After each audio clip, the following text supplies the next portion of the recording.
What if I told you that every nation on Earth is in debt? Not just struggling countries, but the richest nations too. The United States, China, Japan, Europe, all in debt. So the real question is, if everyone owes money, then who are they paying? And what if this debt was never meant to be paid at all? Almost every modern country runs on borrowed money. Governments borrow to build roads, to fund hospitals, to stabilize their economies. Borrowing is presented as responsible, necessary, normal. But year after year, no matter who is in power, no matter how strong the economy becomes, the debt only grows. So why does global debt never disappear? Here's what most people don't realize. Debt is not a mistake in the system. Debt is the system. When a government borrows money, new money is created, not printed first, not earned first, created. That money enters the economy through banks, businesses and people. It becomes salaries, savings, investments, and everything appears to work. Now imagine something dangerous. Imagine governments decided to stop borrowing completely. No new loans, no new bonds, no new debt. What would happen? Money would slowly vanish from the economy. Businesses would struggle, spending would fall, jobs would disappear. An economy without debt would shrink, and shrink fast. So debt is not optional anymore. It is required for growth and survival. Here's the part that surprises most people. Most countries do not owe money to foreign enemies. They owe it to themselves.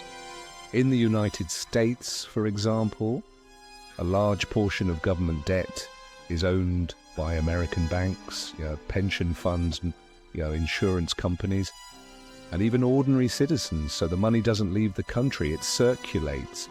Government borrows from banks. Banks hold government bonds. Citizens save in banks and pensions. Those savings fund government debt, a loop, a closed loop. Money moves, but the debt remains. This loop creates an illusion. It feels safe, it feels controlled, but the cost is hidden because interest must always be paid, and interest demands growth, more production, more consumption, more borrowing to pay old debt. New debt is created, not by accident, by design. This is why countries can't escape debt. If a government tried to pay everything off, the money supply would shrink. Less money means less spending, less investment, less employment. A recession, possibly worse. So instead of eliminating debt, governments manage it. They roll it forward, refinance it, extend it. Debt is never removed, it is maintained. Over time, something else happens.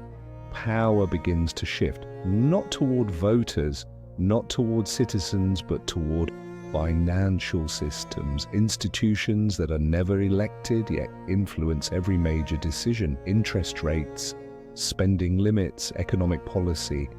Debt quietly limits choice, not with force, but with dependency. This is why debt is so effective. A nation in debt doesn't need to be conquered. It only needs to remain dependent.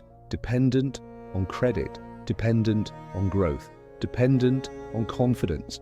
Because once confidence is lost, everything collapses.